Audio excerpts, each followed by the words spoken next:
उसूलों पे अगर आँच आए तो टकराना जरूरी है और जिंदा हैं तो फिर जिंदा नजर आना जरूरी है। मुख्यमंत्री श्री अखिलेश यादव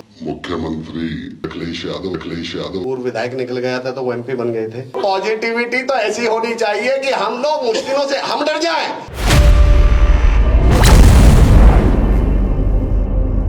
हम सब के चहेते नेता आदरणीय मुख्यमंत्री श्री अखिलेश यादव जी, अब आप कहेंगे आपने आदरणीय मुख्यमंत्री क्यों बोल दिया, तो माननीय अध्यक्ष साहब मेरी राशि भी आपके नाम से मिलती जुलती है। आपके मुंह से भी एक बार अवधेश जी के लिए पूर्व विधायक निकल गया था तो वो एमपी बन गए थे, तो मेरे मुंह से भी मुख्यमंत्री निकला है, तो जरूर मैं भावी मुख्यमंत्री जी से साहब बात कर रहा हूँ। और सच्चाई तो ये है साथियों कि अगर मुझे 1% भी आइडिया होता कि मेरा ऐसा सौभाग्य होगा कि मैं इस मंच पर बोल पाऊंगा तो मैं अपनी वाइफ को साथ लेकर आता, उसे भी पता चले बाहर मेरी कितनी इज्जत है। तो ये जो मामला गड़बड़ाया हुआ है, चलिए मैं 4 से 5 मिनट में बात कर रहा हूँ। कैसे आप लोग भाई? वाह, 2-3 लोगों की तो आवाज आई है, उनके बड़े एहसान है मुझ पर। बाकियों से मेरा एक सवाल, गैस करिए ये मेरे हाथ में क्या है? अच्छा, अगर मैं कहूँ ये मोबाइल है तो आप मान लेंगे क्या? अच्छा, तो गैस करिए मेरे हाथ में ये क्या है? अच्छा, अगर मैं कहूँ कार है तो मान लेंगे क्या? क्यों नहीं मानते? जब मैं कह रहा हूँ ये मोबाइल है तो मानते क्यों नहीं? जब मैं कह रहा हूँ ये कार है तो मानते क्यों नहीं? जाहिर सी बात है भाई, मोबाइल है तो मोबाइल जैसा लगे तो सही, कार है तो कार जैसा लगे तो सही, तभी तो माने। तो आप लोग बढ़िया हैं तो बढ़िया जैसे लगे तो सही। आप लोगों ने अपनी आवाज पे गौर किया था? मैंने पूछा कैसे है और आवाज कैसी आई? बढ़िया। सर्वेश भाई बैठे हुए, वसीम बरेलवी साहब का शेर है कि उसूलों पे अगर आँच आए तो टकराना जरूरी है और जिंदा हैं तो फिर जिंदा नजर आना जरूरी है। अगर जिंदे हैं तो जिंदे लगिए। एक बार फिर ट्राई करता हूँ, अगर मुझे आप ठीक ठाक लगे तो मैं बोलना शुरू करूंगा, वरना आसपास को अस्पताल देखेंगे। फिर ट्राई करता हूँ। कैसे आप लोग? वाह वाह, अब लग रहा है कि दुनिया की भीड़ से निकलकर चुनिंदा लोगों में आ गया हूँ, और अब आपकी एनर्जी देख के लग रहा है मैं समाजवादी पार्टी के जिंदा लोगों में आ गया हूँ। तो बातचीत किनसे होने वाली है? जिंदा लोगों से। केवल 3 मिनट एक विषय पे बात करूंगा। नवीन भैया ने अभी आंधियों की बात करी, तो मुझसे अध्यक्ष साहब, मुझसे किसी ने, आदरणीय राजकुमार चाचा, मुझसे किसी ने पूछा कि अमर भाई आपकी नजर में मुश्किलें क्या हैं? हम पिछले कुछ समय से मुश्किलों के दौर से गुजर रहे हैं, तूफान के दौर से गुजर रहे हैं, हम सत्ता के संघर्ष के। नवीन भैया मैं आपको सैल्यूट करता हूं, आपने सत्ता का नहीं संघर्ष का रास्ता चुना और यही समाजवाद की पहचान है। तो मैं ये कहना चाह रहा हूं, किसी ने मुझसे पूछा मुश्किलें क्या हैं, और मैंने कहा हीरो या महान बनने का अवसर। वो बोले जी मतलब? मैंने कहा बजरंग बली का नाम सुना है? बोले जी हाँ। मैंने कहा भगवान बजरंग बली के जीवन से 2 मुश्किल निकालिए, सीता माता का अपहरण और लक्ष्मण जी की मूर्छा।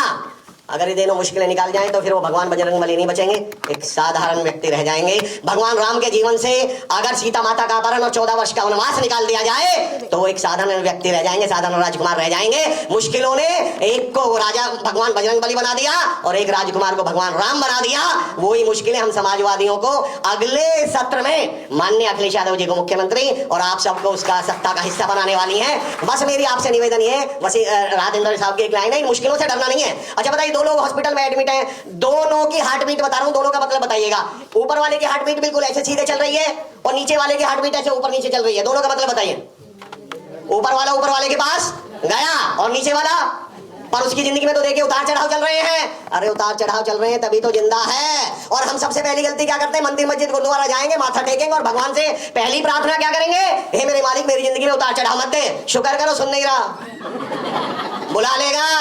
ये सहारा ना हो कुलदीप भाई, ये सहारा ना हो तो परेशान हो जाएं और मुश्किलें जान ही ले लें अगर ऐसा हो जाए। ये मुश्किलें ही तो हैं जो हमें आगे बढ़ने का हौसला दे रही हैं। इनके प्रति सिर्फ अपना नजरिया बदलने की जरूरत है। लास्ट 1 मिनट, इनके प्रति सिर्फ अपना नजरिया बदलने की जरूरत है। हम मुश्किलों के साथ गलती क्या करते हैं? मान्य अध्यक्ष जी, मैं कहता हूं मुश्किलों की आदत, नवीन भैया, राजकुमार सर, कुत्ते की तरह और बंदर की तरह होती है। हम गलती क्या करते हैं? कभी आपने देखा बाइक या स्कूटी से जा रहे हो और कुत्ता पीछे पड़ जाए तो हम गलती क्या करेंगे? बाइक और तेज, कुत्ता तेज, बाइक तेज, कुत्ता तेज, बाइक तेज, कुत्ता तेज, बाइक तेज, कुत्ता तेज। आप ब्रेक मार दो, कुत्ता भाग जाता है पलट के, उसे कुछ नहीं पता क्या हुआ, उसे लगा भाई साहब भाग रहे हैं, कोई घर में इमरजेंसी हो गई होगी, उसे कोई आइडिया नहीं है। इन मुश्किलों की तरफ एक बार घूर के देख दीजिए, ये दुम दबा के भाग जाएंगे। तुम एक शेर अकलाने वाला सर का फेवरेट है, तो हालांकि ये कॉन्टेक्स्ट में नहीं आ रहा पर मैं सुना देता हूँ। एक लड़की वाले लड़के को देखे, पॉजिटिविटी किस लेवल की होनी चाहिए और हम समाजवादियों के अंदर तो होनी ही चाहिए। एक लड़की वाले लड़के को देखने आ गए तो किसी ने बोला भैया लड़का तो बड़ा अच्छा है पर आपका लड़का हकलाता है। वो बोले भाई साहब ऐसी बात नहीं है, हमेशा नहीं हकलाता, बस जब बोलता है तभी हकलाता है। तो पॉजिटिविटी तो ऐसी होनी चाहिए कि हम लोग मुश्किलों से हम डर जाएं, चुनौतियां हमसे डरेंगी। मेरा one of my favourite line कि कभी तो मेरी दिवाली कर, कभी तो मेरी दीद कर, कोई तो किस्सा बयान चश्मदीद कर, और कब तक चराग अपना हवा से बचाएगा। उठ और हवा के गाल पे चाटा रसीद कर। समाजवादी को अब हमें जरूरत है आंधियों के गाल पे चाटा रसीद करने की, क्योंकि मैं समय की सीमा को बहुत अच्छी तरह से जानता हूं। वक्ता का मतलब होता है जो वक्त की वैल्यू समझता हो। तो मैं आदरणीय अध्यक्ष साहब की तरफ से, माननीय अध्यक्ष साहब की तरफ से हर एक समाजवादी को सिर्फ एक मैसेज देके जाना चाह रहा हूं। पहली 2 लाइन आप लोगों के लिए, समाजवादियों के लिए माननीय अध्यक्ष जी की तरफ से, और बाकी की 2 लाइन उन चुनौतियों, उन आदियों को जिनको ये गलतफहमी है वो अब की बार हमें रोक लेंगी कि सूरज चांद सितारे मेरे साथ में रहे।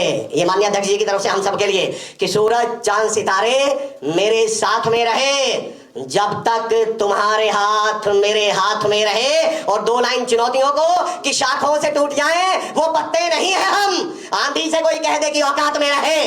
2027 में अब की बार हम आंधियों की औकात बताएंगे।